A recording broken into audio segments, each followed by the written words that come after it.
Hi, welcome back to my channel, A to Z Convos. Today, I'm going to be going over some idioms that you'll commonly hear in the workplace or in professional environments. So I will give you the idiom, I will explain what it means, and then I will use it in a sentence. Then I'll play some fun clips so you can see how it's used like on TV or in movies. So the first idiom is above board, above board.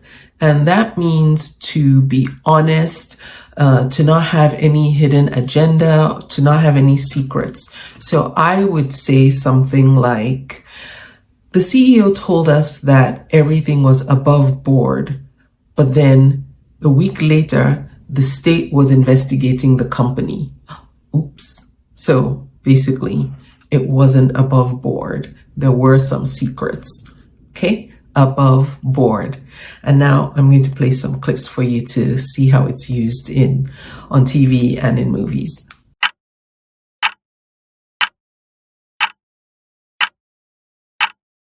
Naturally. All legal and above board. Sir. This documentation was achieved above board. That's natural. Besides, I want to keep this thing honest and above board.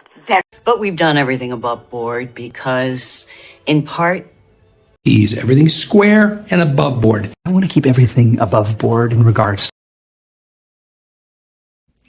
The next idiom is a 180 or a 180-degree turn. And what that means is to completely change direction. So I would say in a sentence, the team decided that we were going to work on the project in a week.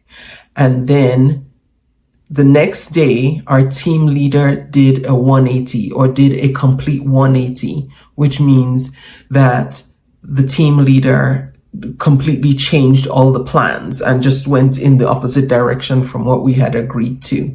So that's a 180 or a complete 180 or a 180-degree change or 180-degree turn. And now here's some clips.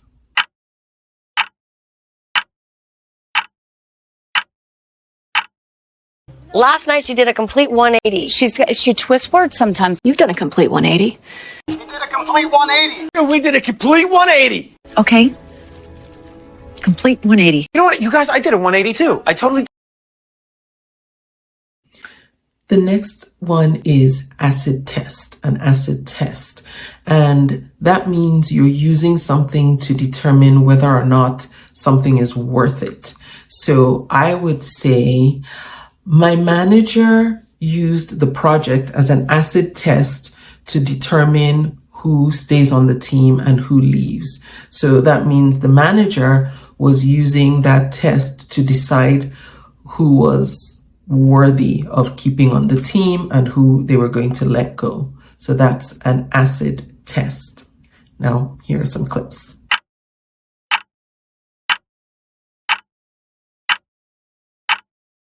And we're about to give it the acid test. Now for the acid test. I suppose he's passed the acid test, Robin.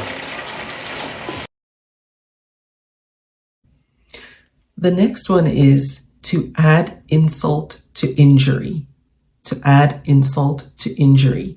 And that means that you're making a matter worse for someone who is already in a bad situation. So I would say something like, Joe's wife left him and he had just been fired. So basically, he had been fired. That was a bad situation. Then his wife left him. That made it worse.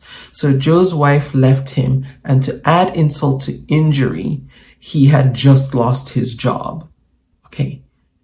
Joe's wife left him, and to add insult to injury, he had just lost his job. Now, here are some examples.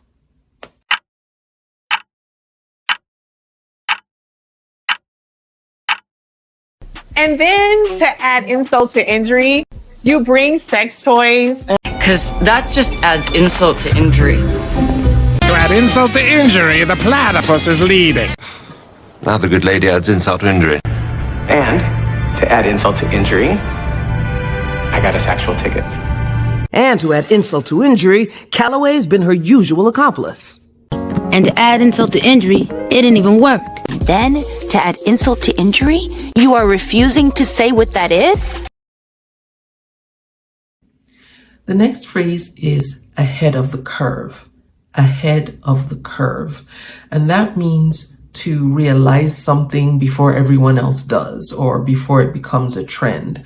So I would use that in a sentence and say, Jennifer was ahead of the curve because she took coding lessons before the rest of us. And eventually we all had to take the same coding lessons. So Jennifer did something before it became a trend, before everyone else realized it was a thing. So that's ahead of the curve. She was ahead of the curve. She did it before it was a trend. And now here's some clips.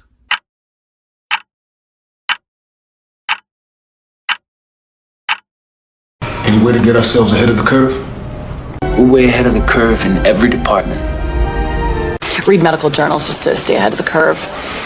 For once, we're way ahead of the curve. The next one is an easy target. An easy target. So that means someone who's easily influenced.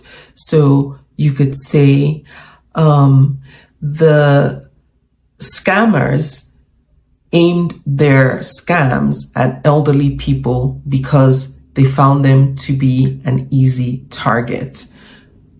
So it means that they felt like they were easy to influence, easy to rip off. So they were an easy target. And now here's some clips.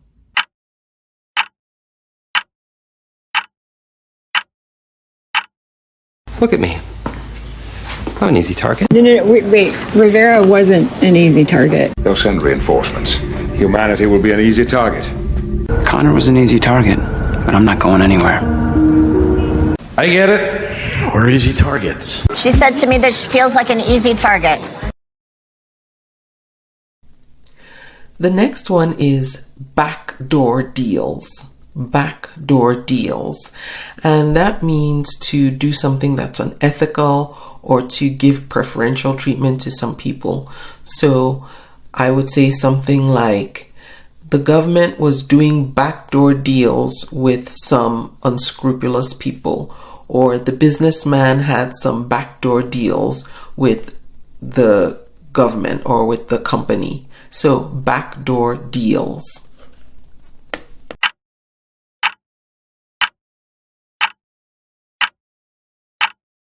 I knew he wasn't Latino, but for some reason all these shitty backdoor deals have me talking like Carlita. Come on, Carmine does backdoor dealings all the time. We don't have a... As much authority as you had to do a backdoor deal with Orrin Boyle. The next one is back to square one. Back to square one. And that means to have to start something all over again because it failed or it didn't work out. So to use that in a sentence, I would say, I started a business selling things online, but nobody bought anything. So now I'm going back to square one, which means the business failed. So now I'm going to try and start something all over again. So back to square one. And now here are some clips.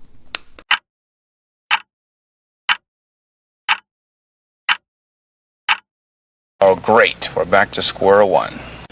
I'm back at square one. I cannot abide falling back to square one. Looks like we're back to square one. All of a sudden, I'm back to square one. Great. Back to square one with no suspects. We're back at square one. Which square would that be exactly? The next one is back to the drawing board.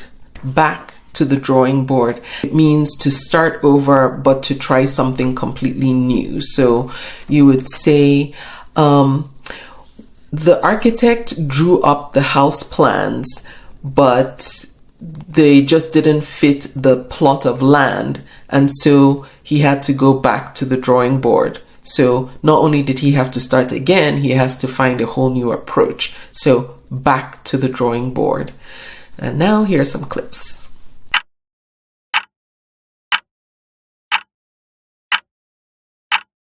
Go back to the drawing board. No more drawing boards. Looks like it's back to the drawing board, huh? Well, I say back to the old drawing board. Back to the drawing board, I guess. Or not. Or I could go back to the drawing board. I mean, why don't we just go back to the drawing board? The next one is bang for the buck. Bang for the buck. And that means to try and get as much as you can for the amount that you're paying. So I would say some companies try to get as much bang for the buck as they can by outsourcing some tasks offshore. So that means they try and get as much as they can as possible for the amount of money they're paying. Bang for the buck. And now here's some clips.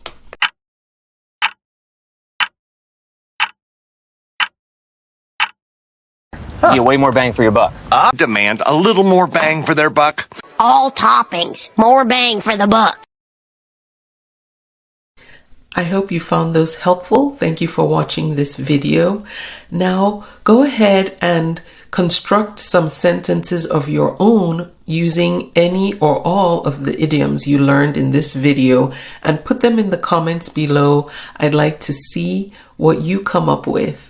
And please go ahead and subscribe to the channel, like the video, and I'll see you in the next one. Bye.